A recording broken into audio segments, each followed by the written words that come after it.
Three reasons why I think devotion is more powerful than discipline alone.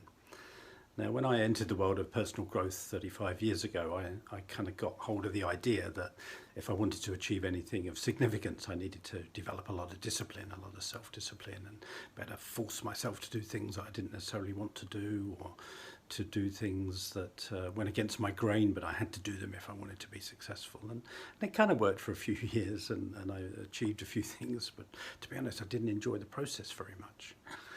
And then about 15 years ago, I read a lovely quote from Luciano Pavarotti, who you may know as a world-class opera singer.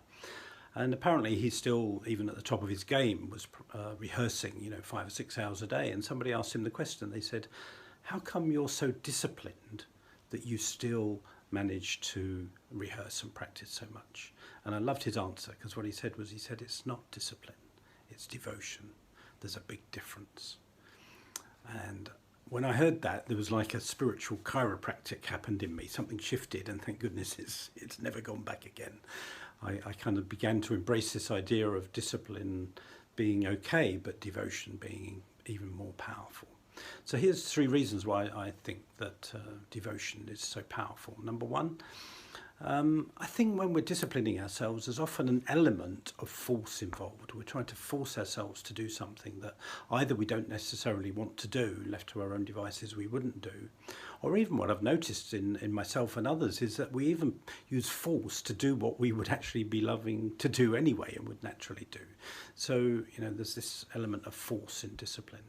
Secondly, I think devotion, really, if we're honest, is probably born of love. When we're devoted to something, we love it. We just want to do more of it. We don't have to force ourselves to do it. It's natural for us to give ourselves to it. And yet so often we're kind of, trained not to do what comes naturally to us, but to force ourselves to do what doesn't come naturally to us. And then thirdly, I think as we devote ourselves to what we truly love, magic happens, something alchemical happens. Just gently we begin to grow and expand and shift, and our horizons expand. There's something magical and even miraculous that happens when we continually devote ourselves to what we love over a period of time. So there is 3 reasons why I think devotion is so powerful and so important. And often we don't talk about it in the world of leadership. So I love having wonderful conversations with clients about, what are they devoted to? What do they love most? What do they want to invest their love and energy into? So if you'd like to have a conversation around that, please get in touch and we'll arrange to have a conversation. I love having those conversations.